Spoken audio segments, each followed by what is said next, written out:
Since the outbreak of COVID-19, some Western media have accused that the virus was originated from a wet market in Wuhan. They said in the wet market, different kinds of wild animals were being sold. However, in fact, most people from Chinese mainland are totally unfamiliar with the word, which actually originates from Hong Kong English. In fact, it is no different than the ordinary farmers market in the West. And also unknown to the outside world is that China has a long tradition of protecting and saving wildlife species.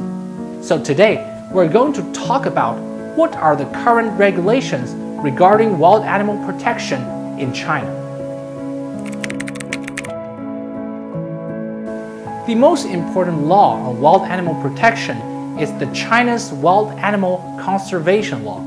First introduced in 1988, the law's purpose was defined as protecting and saving the species of wildlife which are rare or near extinction, protecting, developing, and rationally utilizing wildlife resources, and maintaining ecological balances.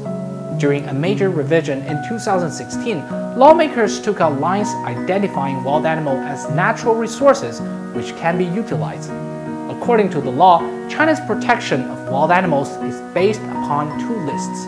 First, rare and endangered wild animals are under state or provincial level protection.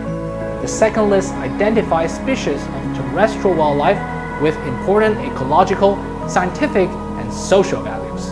Current law still does not cover all terrestrial wild animals. For example, some of the endangered species are not included.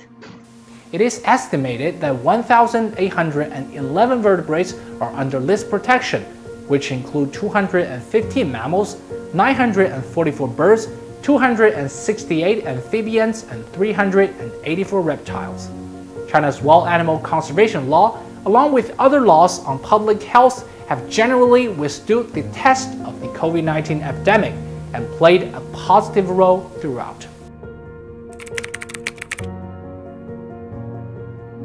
On February 24th, about a month after the COVID-19 outbreak, China's top lawmakers agreed on an immediate nationwide ban on all wildlife trade and consumption.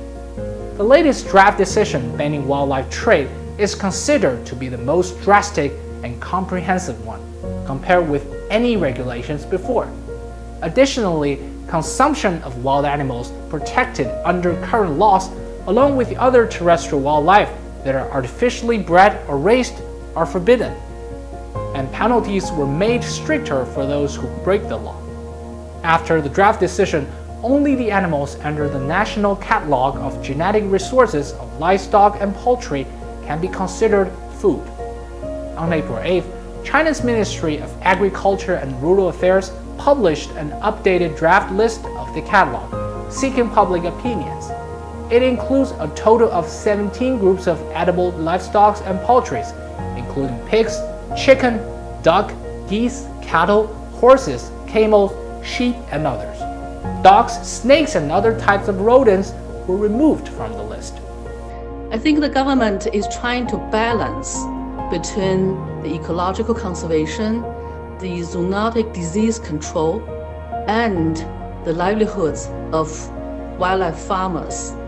So to make sure the ban on wildlife trade works, it is critical to take care of this group of people, especially the poor ones.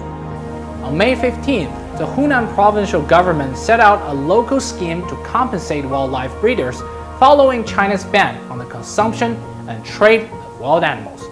Hunan's scheme is the country's first provincial level plan to specify compensation measures and amounts to assist affected livestock farmers. Besides financial support, governments at different levels are shouldering more responsibilities to guide and help affected farmers transform their businesses as the country aims to end the poverty by the end of the year.